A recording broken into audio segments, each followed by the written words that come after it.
Hi, you're watching CNBC-TV18 Newsreel. I'm Archana Solanki. Let's get to the cover story. Lesser flexibility and no proper work-life balance are some of the top reasons why women want to quit their current jobs. A Deloitte survey has revealed that women in India have slightly higher levels of stress and burnout as compared to their global counterparts. 53% women say their stress levels are higher than a year ago, while only 38% feel like there's enough mental health support from their employers.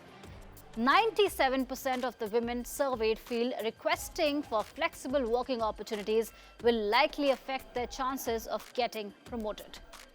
Moving on to another important story. In an attempt to prevent exports of poor quality cough syrups, denting India's reputation, the central government is planning to put a system of checks for the finished syrups at the government laboratories before the final dispatch, as per sources. Now, the proposal is to test the finished goods at government labs before exporting them. The latest moves are driven by multiple allegations leveled by the importers of Indian medicines, including Uzbekistan, Gambia, and the Marshall Islands and Micronesia, where made-in-India cough syrups were found contaminated with toxic chemicals. These adulterants are toxic to the kidney and can cause death if used in high quantities.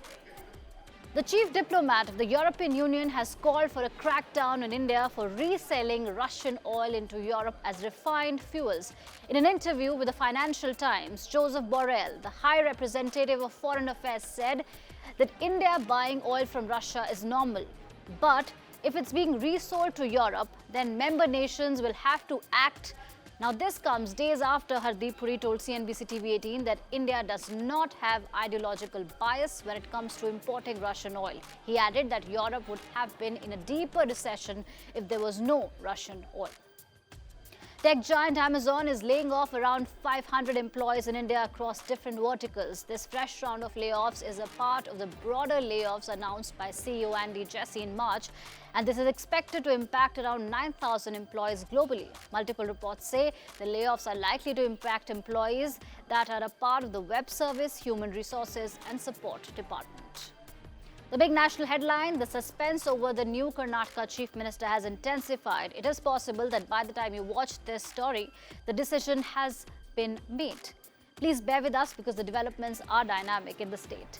Now, there are two big names that are doing the rounds: State Congress Chief D.K. Shivkumar and senior leader, former Chief Minister Siddaramaiah. Now, these two leaders are in the national capital to discuss the issue with party's national leadership. D.K. Shivkumar is locked in an intense power struggle with Mr. Siddaramaiah. And the question is, who will lead the government in Karnataka? Now, Congress party stormed to power by winning 135 seats in the state, uprooting the BJP.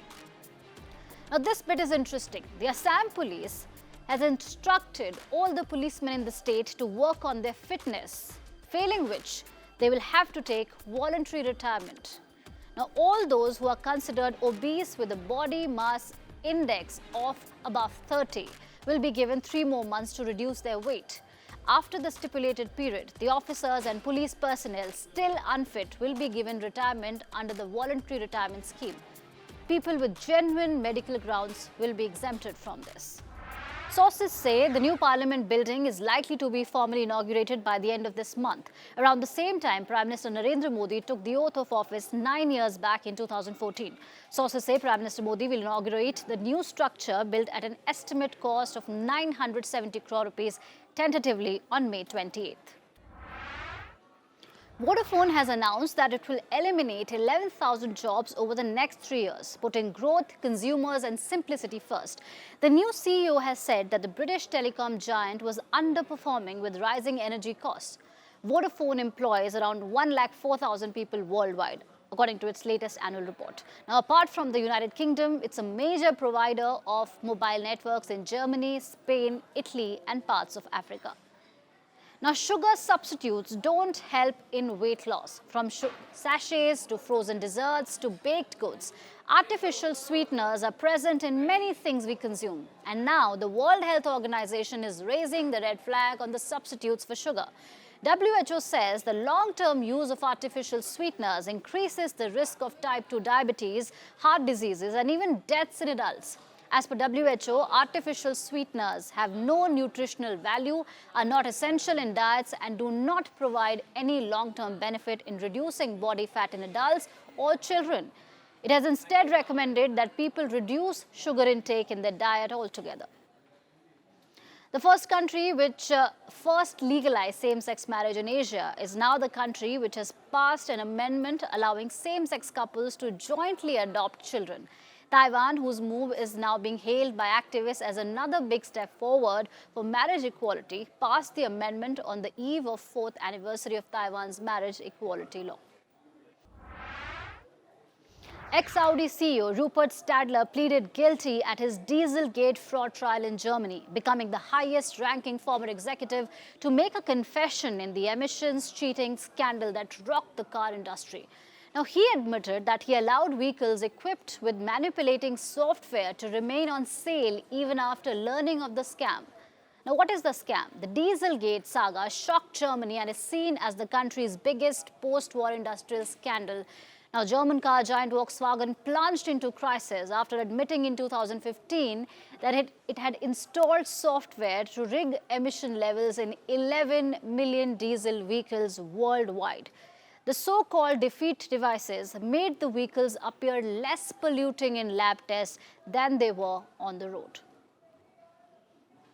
A Nigerian chef has spent 100 hours preparing meals non-stop, aiming to set a Guinness World Record for the longest ever cooking session by an individual. She started cooking on Thursday and continued until Monday, creating more than 55 recipes and over 100 meals designed to showcase the best of Nigerian cuisine in the marathon kitchen session.